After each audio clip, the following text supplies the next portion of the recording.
Krishna, Krishna Krishna, Hare Hare, Hare Rama, Rama Rama, Hare Hare. Hare Krishna, Krishna Krishna, Hare Hare, Hare Rama, Rama Rama. Hare Krishna, I am Rajarsi Dasa. Welcome to Hare Krishna today. On today's program, we have with us a special guest, His Grace, Shanta Vigrahadas. Shanta Prabhu, welcome to the program. Hare Krishna to all our viewers. Thank you for tuning into our program. Yes, so on today's program, we're going to discuss a subject matter that I have some very strong feelings about, and that is the misguided intellect is a destructive force in human society.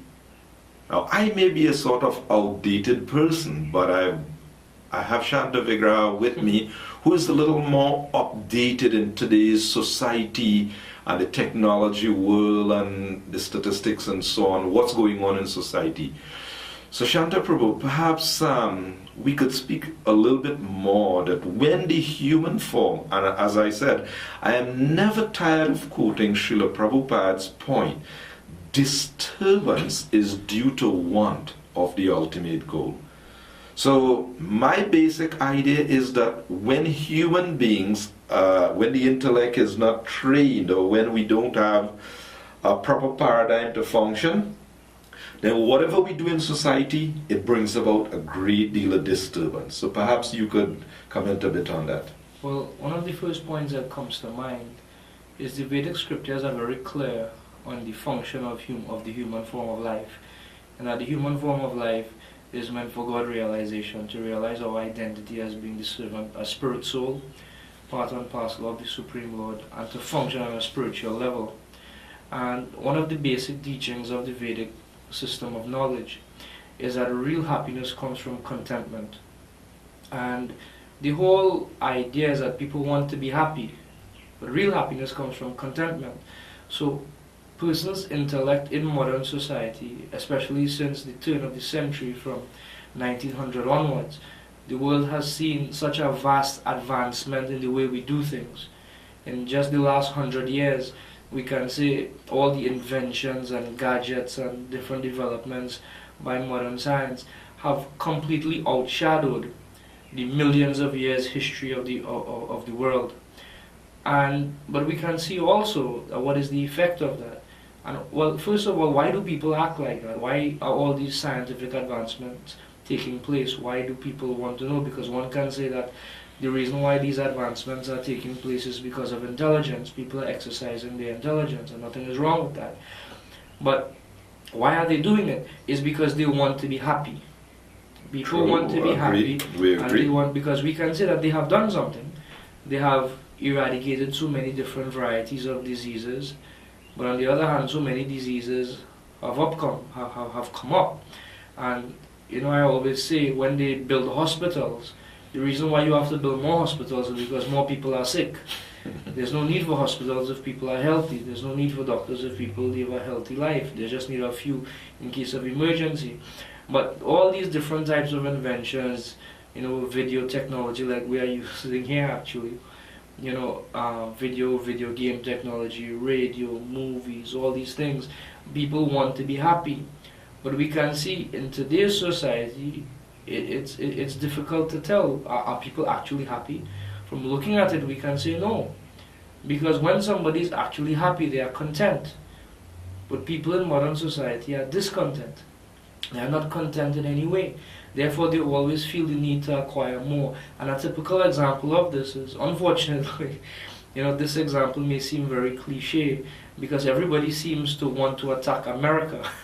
But a typical example of dissatisfied people are the United States of America. In that, and a simple example, how are they dissatisfied is because so many persons in America live on the verge of bankruptcy. Because from the time they come of age, then the banks advertise and they take credit cards. and they live their whole lives just paying off debts. So the fact that they are paying off debts, they can use that facility of the credit card to buy so many things that they think they need. But then the result of that is they live in so much anxiety because they have to make their bill payments because everything will be repossessed.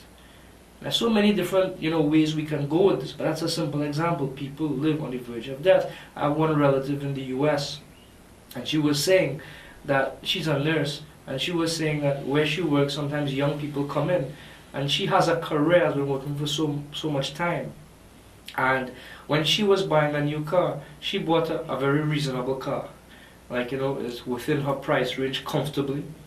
And, very economical on fuel. It's not the best looking car, it's not the fastest car, but it serves all of her functions nicely. And she has so much money left over that she could live comfortably, and she was content. But then, like, she would see young people just started to work, and they would buy a fancy car, they would buy a more expensive car. It could go fast. They would spend so much money and put sound system in it and put rims and put themselves in debt by so many thousands of dollars, and they just started to work. And then she would see them a few years later. They would be frustrated because they would work and they would be having to clear off so much debt, and they would have accumulated so much more debt. So this is one way. We see that young children today, are they happy? Are people happy? Today, you see that children spend so much time in front of the TV, and it's a symptom now, even coming into the Caribbean islands and Trinidad and to so many lesser places because of the influence of Western media. You find the easiest thing for parents to do, because they have to work so hard to pay off their debts at jobs they prefer not to work so hard at, or not even wanting to do them at all. They have frustrating days. They come home, and then the children come home, and the children need attention. One of the main reasons that children, that there's so much violence in school, because I'm a teacher, there's so much dissatisfaction among students and poor test grades and everything like that. Because when I speak to the students and I analyze the kind of home situation, the home environment they come in, they suffer from severe neglect from parents. And one symptom of that is parents go there frustrated at work, they come home, and the children need attention, and they're not in a mental state to give proper care and attention to their children. So what do? Sit them in front of the computer, sit them in front of the TV, immerse them in video games and DVDs, and the media is making so much money, and the toy stores are making so much money, just preying on the innocence of children and their need for attention and companionship. And you find children are frustrated, and then teachers become frustrated in school because they have to deal with frustrated children. There was an interesting BBC study I was listening to on the BBC World Service a few months back, and one scientist had done some study into the effect of watching TV on the mental development and the brain development of children. And his study, which was very scientifically done, I can't remember the details of his name and so on, but it was phenomenal because it was exactly what the Vedic science is saying. That the need for that interaction, between parent and child, and to develop social skills. That the study was saying that when the children sit in front of video games and TV from a very young age for a prolonged period of time, then certain parts of the brain remain underdeveloped even into adulthood, that deal with interaction, that deal with simple problem solving skills. Those parts of the brain that deals with that remain undeveloped straight to adulthood. So we can see it's a negative effect. It's a negative effect that we experience as a result of so-called technology. And our intelligence becomes more and more misguided. I think today one of the main problems in society is we have developed a culture of consumerism. If we have a problem, then let's see if there's some product we can buy to solve that problem.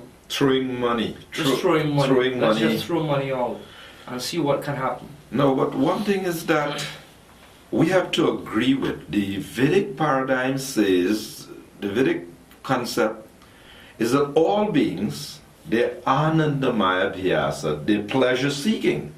So sometimes when we speak out against these things, sometimes people may say, So what, you want us to turn back to some primitive mode of life or something? I've heard that many times. So the idea is that we agree that all beings, we are pleasure seeking. So we don't have any difference in that matter that we should be seeking pleasure. Mhm. I think the question now, we're speaking of misguided intellect. So we're saying that practically speaking, we are seeing people are pursuing happiness in so many ways, but actually, The outcome is different. right, it's not what they're endeavoring for. Mhm. Maybe a typical one is sex, right? Yeah. I mean, you know, Well, they- they say sex is what make the world turn. like you conceive of just happiness, right? Yeah. But then look at the. In fact, there was an illustration. Maybe it would have been good if we could incorporate that illustration. Many years ago, in Back to Garden magazine, there was a tree, Mhm. right? And the root of this tree was illustrated. The root and the root read illicit sex. Yeah. Now there was the tree and a lot of fruits. And the fruits, Yeah. you know, all kind of different fruits, you know, venereal diseases, unwanted pregnancy, you know, all the different, these are the fruits. Anyway, the idea is that we are agreeing that everybody want to be happy, but we are saying that there's some need for being trained in society. We need to have some direction, some vision. So that, you know, perhaps you could comment on this, what we're looking at, you know, in order to bring about this, you know, people want pleasure. So, you know, how should we change? You know, what should we do? We don't exactly have to change what we are doing. We just have to change how we are going about doing it. You know, it's an interesting pastime, like in the Srimad Bhagavatam, and the story speaks to the effect that there was one person who was born in a demoniac family. He was a very great Vaishnava, and he somehow overthrew all the devatas on the heavenly planets, and he took over the whole material universe. He was a king by the name of Bali Maharaj, and the devatas, they prayed for the Lord to come and to alleviate their suffering, to reinstate them back into their rightful position for their duration of stay. And the Lord took the form of a young boy, a dwarf incarnation called Vamana. And when he came to the kingdom of Bali, Bali was conducting a yajna. And it's customary when you're conducting any prayer function, any big yajna, when brahmanas and celebrated guests come to that function, you have to offer them gifts to make the thing auspicious, that there may be a successful outcome. So Vamana Dev came, and everybody was so attracted by his beauty, by his radiance, by his effulgence, by his mannerisms and so many different things, that Bali himself was so impressed that he told him, ask from me anything you want. And he said, I just want 3 steps of land. And he said, no, you should ask for me in such a way that you never have to ask anybody for anything again. Ask for me anything. I have the power to give you anything you want. So he could have asked for Xbox. He could have asked for PlayStation. Because he was a young boy. He could have asked for, video game system, movies. He could have for so many different varieties of things he could have asked for. But what he told Bali was remarkable. He told him, unless you are satisfied within your heart, then there is nothing that can come from outside to make you satisfied. And unless you are satisfied, you will never be happy. So therefore, one of the main things we advocate, and the Vedic scriptures advocate, is the development of a sense of inner satisfaction and inner peace within oneself. And therefore the Vedic system of education is meant to train children from a very young age what is their identity and how to identify with their inner self, their inner spirit, and developing that sense of satisfaction from a very young age.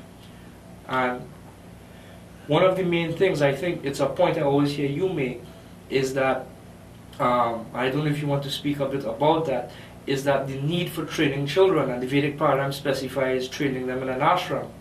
I don't know if you... Actually, very often people would want to know that is there a perfect system, institution for perfection of human life? Yeah. And our answer is a straight yes. There is a system. It's called Varna Ashram. So, without getting into the details of the whole system, this ashram system, it begins with the child 4 or 5 years old when education begins. So it says Brahmachari Gurukule Vasandanda Gurur Hitam, that at that early age it said Kumaram Acharit Pragya. Kumara means 4 or 5 years young old. child. Yeah. Now Pragya means sufficiently intelligent. And you may say, well, if a kid that age have a choice, you won't be in there. Well, somebody had to be pragya, or sufficiently intelligent or learned. Yeah. So the system would be, ashram means shelter. So the kid will be in the ashram, and remember at the beginning of life, humility and everything, that's the appropriate age for education. You have a spiritual master.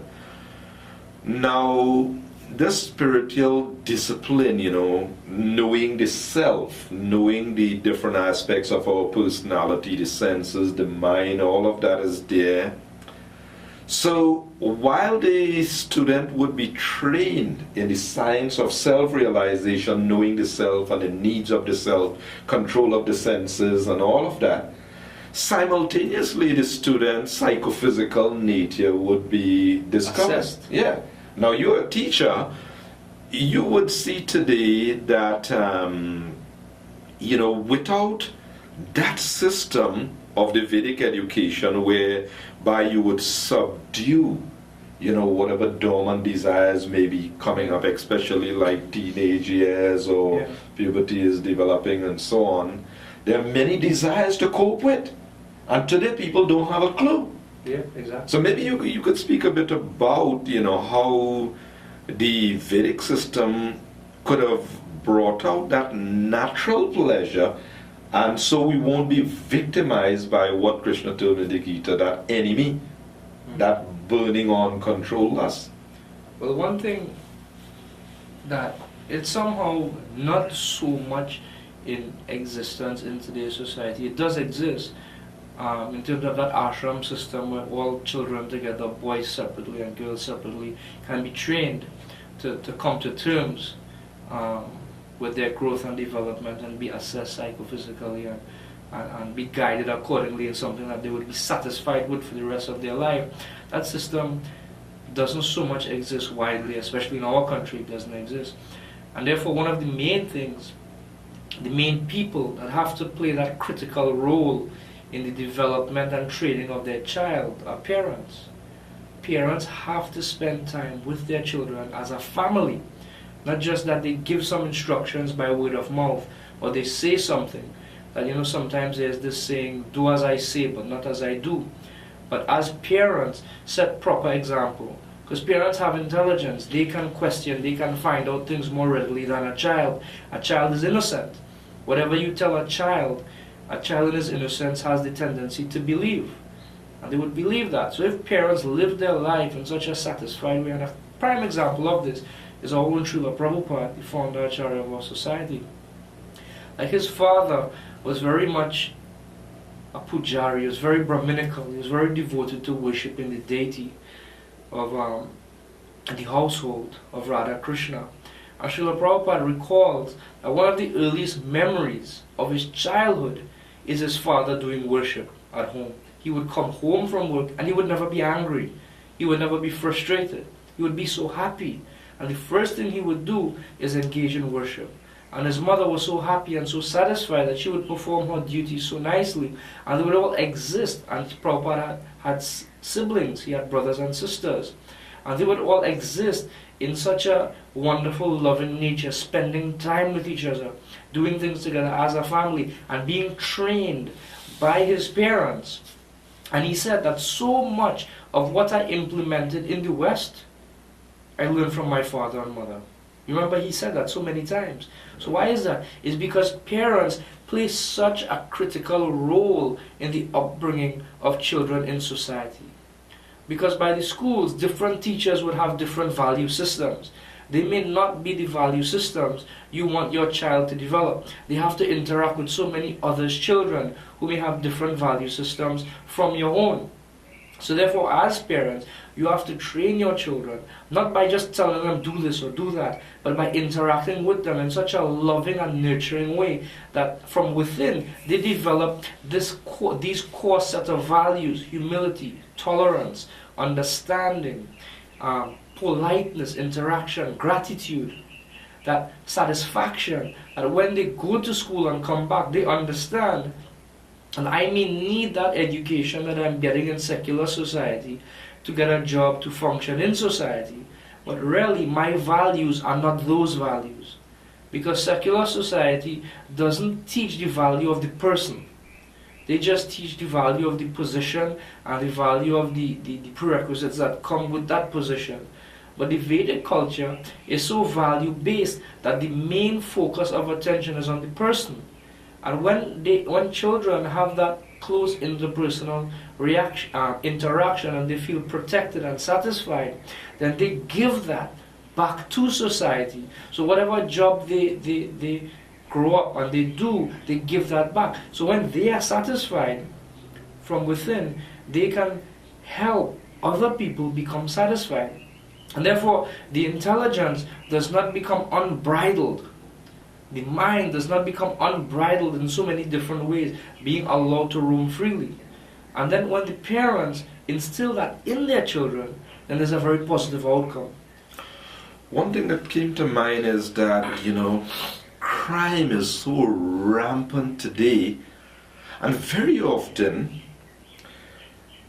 people, they would diagnose the environment where they grew up. Yeah. Like if you look in any society, the most violent crimes, the most like basal robbing and stealing of people's property on the road and so, it always comes from one section of the society. It doesn't happen throughout the country, it doesn't happen throughout the city, but it's always one section. And that section always fits a certain profile. I don't know if you would agree with that. Not only in Trinidad. We have certain areas like that in Trinidad where persons would not go, especially if they do not live in that area. But in any country that I have visited, there are places like that in and around London. There's places like that in and around the US, New Jersey, New York, all over the country. There are places like that in India. There are places like that all over the world that fits a certain profile. And the general thing is that people live very closely together. They are not so much educated. They just have children because children just came as a result of sex life. Not married, not anything like that. And there's a phenomenon which in Trinidad which we call child mother and child father. Not mother and father, but child mother and child father. And it was something, when I heard them speaking about it in school, it was a concept so abstract to me, I couldn't understand what was happening. Therefore the Vedic culture teaches how to set that proper foundation, how to be satisfied. Therefore the first lesson taught in the Gita is, who are we? All these different things we run around trying to make ourselves happy are simply trying to make some comfortable situation for the body. But the body will never be happy unless the soul is happy. Our real identity is the soul, apart and distinct from the body. Therefore, real spiritual education is required from a young age, instilled by the parents, who were themselves spiritual seekers. And having fulfilled that need in themselves, they can fulfill that essential need in their children, and thereby live content, satisfied lives. So we're looking at something to prescribe for society, and sometimes people think we're being naive when we recommend something, but actually maybe you could comment a bit, because people want to sing and dance, so they have to go and take intoxication and do so in a party. It's an interesting thing that you brought up that point. Like, I remember when I first became a devotee, I stopped drinking alcohol and whatnot, but I still had the desire to go to a party with friends and so on. So I used to go to club and whatnot. And interesting thing is that people would be amazed that I was sober and was enjoying myself. So my response was, if I cannot do these things sober, then how pleasurable is that in the first place?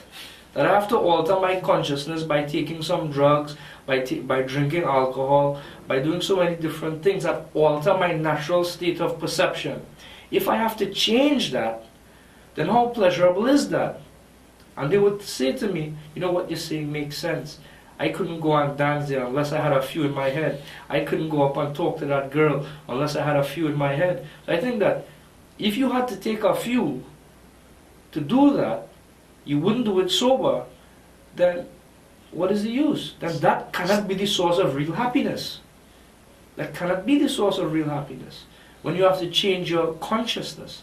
So therefore what we are saying is that the world has become so misguided by trying to satisfy the body that we have to do so many things just to pamper this body, which is in itself a source of misery. Shanta, we have come to the end of today's program, but perhaps you could just briefly conclude by recommending something as a solution for people in general that would be, an overall, solution. Krishna recommends in Gita, because as you made the point previously, some people would accuse us of recommending going back to a primitive state of existence. But actually Krishna says something very revolutionary in the Gita. In one verse in the 6th chapter, he says one who is balanced, one who is regulated in his eating, his sleeping, and in his recreation, he is a prime candidate for the practice of yoga, or reawakening one's relationship with the Supreme Lord. So the whole idea is we are not telling people or advocating in any way, by any stretch of the imagination, that don't look at TV, don't do this, don't do that. There are certain things we will tell you vehemently, don't do. Don't have illicit sex life. Don't eat meat. Don't take any kind of intoxication, and don't engage in gambling and speculative endeavors. This is where we cross a line in terms of things that don't do. But in terms of entertainment, people want entertainment, but do it in a regulated way. People want to engage in so many different types of activities, but do it in a regulated way. And the main thing we advocate is the development of spiritual consciousness. When one develops spiritual consciousness and a spiritual awakening, then all these other types of regulation, of regulating entertainment, of regulating one's relationship with women, become so easy. And how do we do that in this age? Krishna describes that yajnanam japa yagyosmi. If one wants to develop spiritual consciousness, then he must engage in the chanting of japa. What is japa? We say mantra meditation. Yajnanam japa yagyosmi. That the chanting of japa means the recitation of mantra. Mantra means that which gives satisfaction to the mind. That which gives satisfaction to the mind. And what gives ultimate satisfaction to the mind is to be spiritually engaged. Okay, Shanta Vigraha Prabhu, thanks so much for being on the program. Thank you very much for having me. Hare Krishna. I'm Rajarsi saying Hare Krishna, and do join us again next week for another presentation. Hare Krishna.